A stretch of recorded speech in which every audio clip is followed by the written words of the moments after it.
नमस्कार दोस्तों।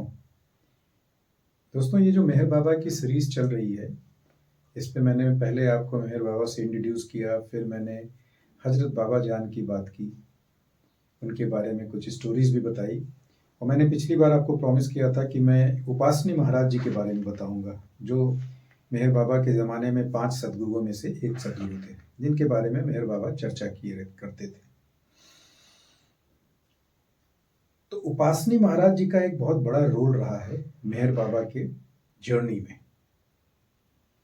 कहते हैं मेहर बाबा को लास्ट में उपासनी महाराज ने जब अपनी शक्ति प्रदान की और बोला कि आज से आप आदि शक्ति हो, मेहर बाबा को उन्होंने बोला आप आदि शक्ति हो। उसके बाद से फिर मेहर बाबा का कार्य शुरू हुआ। तो इन उपासनी महाराज का जो शुरुआती नाम था, ये उपासनी महाराज तो बाद में नाम आया, उनका नाम था काशीनाथ गोविंद राव उपासनी, जिनका जन्म 1870 में हुआ था और मृत्यु 1941। जो सेंचुरी है अराउंड 1850, जब से रामकृष्ण मिशन के संस्थापक कह सकते हैं रामकृष्ण जी का आना हुआ धरती पे, उस समय से लगभग 100-150 साल तक बड़ा ही आध्यात्मिक रहा हुआ है भारतवर्ष की भूमि में। वो समय शुरुआती तौर पे कहते हैं कि वो एक ब्राह्मण परिवार में पैदा हुए थे और विलेज था सतना। सतना गांव में एक ब्राह्मण परिवार में वो पैदा हुए थे, हुआ करता था सतना, वहाँ पे इनकी पैदाइश थी। इनके फादर एक महाराजा जो लोकल थे उनके यहाँ काम करते थे, बट काशीनाथ जी उस समय अपने दादा से ज़्यादा क्लोज थे। एक समय आया कि जब इनके फादर का काम बंद हो गया, क्योंकि वो जो राजा का राजशाहियत थी वो शायद खत्म हो गया था, घर में एक गरीबी सी आ गई थी उस समय। काशीनाथ जी जो थे, इनको पढ़ाई में मन नहीं लगता था ज़्यादा, जो ट्रेडिशनल पढ़ाई हुआ करती थी उस समय की, उसमें उनको मन नहीं करता था। उनको जो भारत धर्म की या हिंदू धर्म की जो सांस्कृतिक पढ़ाई थी उसमें ज़्यादा मज़ा आता था। एक समय ऐसा भी हुआ कि स्कूल टीचर ने उनको इतना मारा एक डंडे से कि उसके बाद उन्होंने उस स्कूल में जाना ही छोड़ दिया। बोले मैं वहाँ पर नहीं जाऊँगा क्योंकि इस प्रकार की चीज़ें होती हैं। कहने की बात है कि बड़ा ही नॉर्मल सा इनका जीवन उस समय चल रहा था, जैसे आम व्यक्ति का जीवन होता, आम जो बच्चे होते हैं उसी ढंग से इनका कार्य भी चल रहा था। इनके ऊपर इनके दादा का बड़ा प्रभाव था, क्योंकि दादाजी जैसे मैंने बोला कि हिंदू धर्म की बातें करते थे और बहुत सारी अच्छी बातें करते थे, तो उनका बड़ा इनके ऊपर प्रभाव था। इसीलिए इनके दादा भी बड़े एसेटिक टाइप थे कि डिटैचमेंट में कैसे जीना है, संन्यास, गृहस्थ में भी सन्यासी की तरह कैसे जीना है, इन चीज़ों की बात करते थे, जिनमें काशीनाथ जी को बड़ा लगाव रहता था और वो उनसे ज़्यादा इन्फ्लुएंस हुआ करते थे। बहुत सारी बीच में और घटनाएं हुई, क्योंकि वो फिर बाहर निकले, चूंकि घर में गरीबी थी तो वो बाहर चले गए पढ़ने। बाहर चले जाने के बाद उन्होंने बहुत सारी आयुर्वेदिक की पढ़ाई की, आयुर्वेद को जानने की कोशिश किया। उनकी 3 शादियां हुई। पहली 2 शादी में उनकी वाइफ का उम्र लंबा नहीं था और उनकी मृत्यु हो गई थी। तो कहते हैं कि तीसरी शादी उनके मन के अनुसार, जो उनको वाइफ मिली थी उनके विचारों से मेल खाती थी, इसलिए उनके साथ उनका संबंध अच्छा चला और आगे चल के उन लोगों ने तीर्थ यात्राएं वगैरह भी बहुत साथ में किया। एक बड़ी अच्छी घटना घटी जब वो 19 ईयर्स के थे, तो उनको मन किया, क्योंकि वो बाहर थे जब पिताजी का, राजा की मृत्यु हो गई थी और पिताजी का कार्य बंद हो गया था, तो वो बाहर चले गए थे किसी बहाने से कि मैं जा रहा हूँ कुछ कमाने के लिए, क्योंकि उनका मन घर में नहीं लगता था। तो कहते हैं कि उस समय एक बार वो जंगल से वापस जा रहे थे, क्योंकि उनको मन किया कि मैं अपने दादा से मिलूं, काफ़ी दिन हो गए दादा से मुलाकात नहीं हुई। तो जंगल में जब वो जा रहे थे तो एक जगह उनको लगा कि एक गुफा है और उनको अंदर से इच्छा जागी कि मैं इस गुफा में जाके फास्ट करूंगा, व्रत करूंगा जब तक कि मेरी मृत्यु नहीं हो जाती है। इन्होंने ऐसा सोचा, उनको ऐसा विचार आया,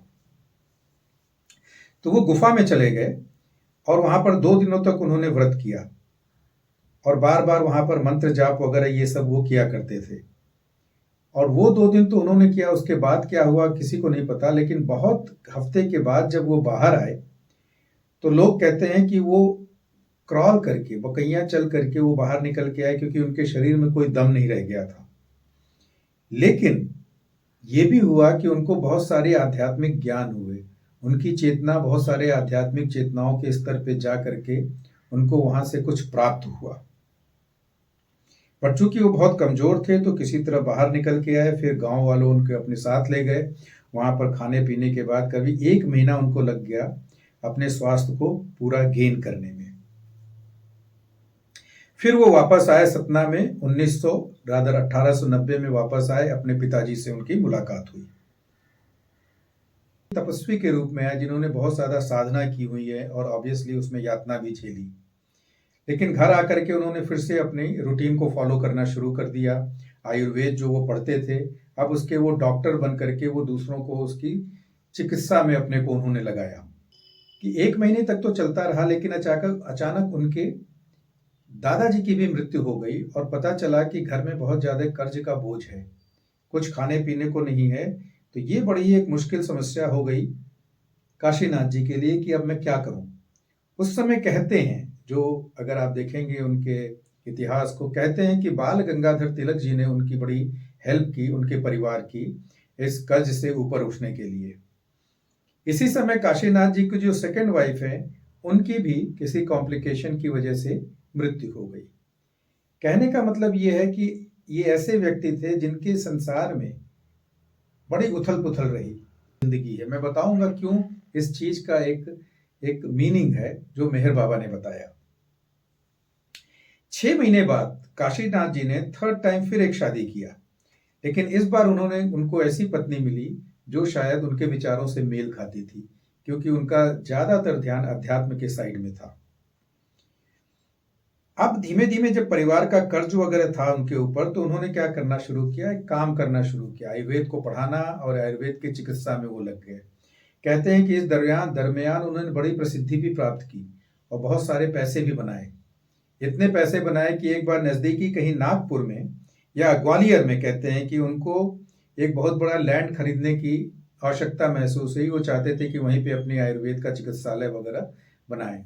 लैंड तो उन्होंने खरीद लिया, लेकिन बाद में पता चला कि वो लैंड डिस्प्यूटेड था, सैकड़ों एकड़ का लैंड था वो। ये 1905 की बात है, जब उन्होंने हजारों रुपए खर्च किए थे। तो आप समझ सकते हैं, गरीबी के बाद जब उन्होंने अपना कार्य शुरू किया आयुर्वेद में, तो फिर उन्होंने पैसे कमाए।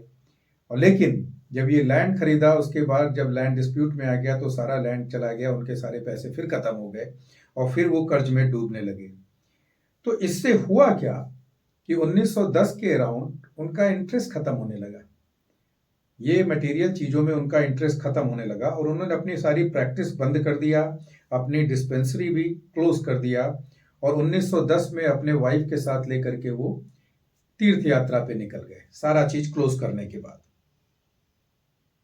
तो उसमें उन्होंने बहुत जगहों का दर्शन किया, काफी जगहों पे लोगों, बड़े बड़े लोगों से उन्होंने मुलाकात भी की। अब क्या समय आया कि उनका आध्यात्मिक जो उत्कर्ष था वो बहुत चरम स्थिति पे आने वाला था। इसी तीर्थ यात्रा के दौरान एक बार उनकी वाइफ ने पाया कि वो अनकॉन्शियस हैं।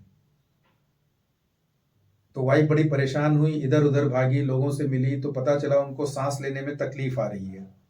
अब ये सांस की तकलीफ इनकी काफी लंबी चली।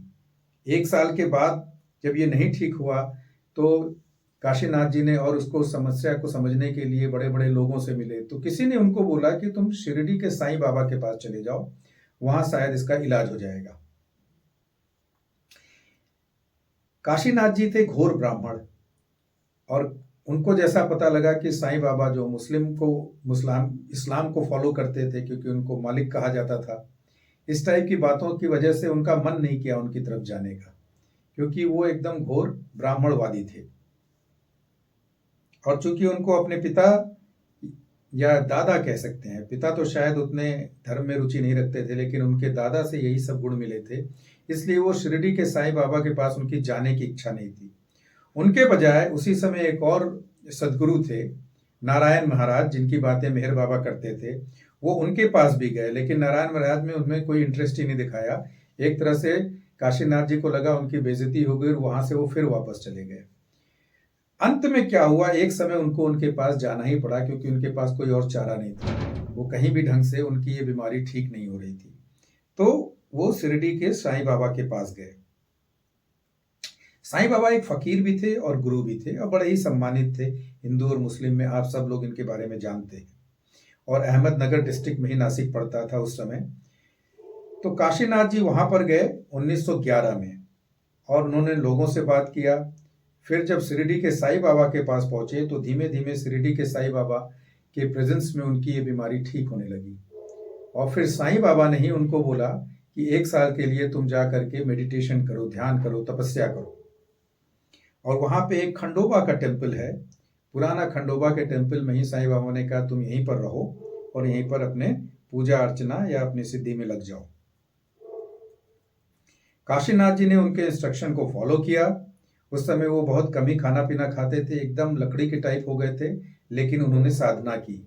फिर कुछ समय बाद, 6 महीने बाद, फिर उनको लगा, अंदर से महसूस हुआ कि अब साधना पूरी हो चुकी हुई, अब मैं खा पी सकता हूं, तो उन्होंने वापस नॉर्मल व्यवहार करना शुरू कर दिया। 1913 में गुरु पूर्णिमा का दिन था और साईं बाबा ने कुछ लोगों को बोला कि जाओ अब काशीनाथ की तुम लोग पूजा करो। 1913 में साईं बाबा ने काशीनाथ जी की पूजा करवानी शुरू की। उनको ये पसंद नहीं था, लेकिन चूंकि साईं बाबा ने कहा था तो उन्होंने उनको अलाउ किया, तुम्हें जो करना है करो। 3 साल वो शिरडी में रहे और अचानक एक दिन वहां से छोड़ के बिना बताए किसी को वहां से वो निकल गए।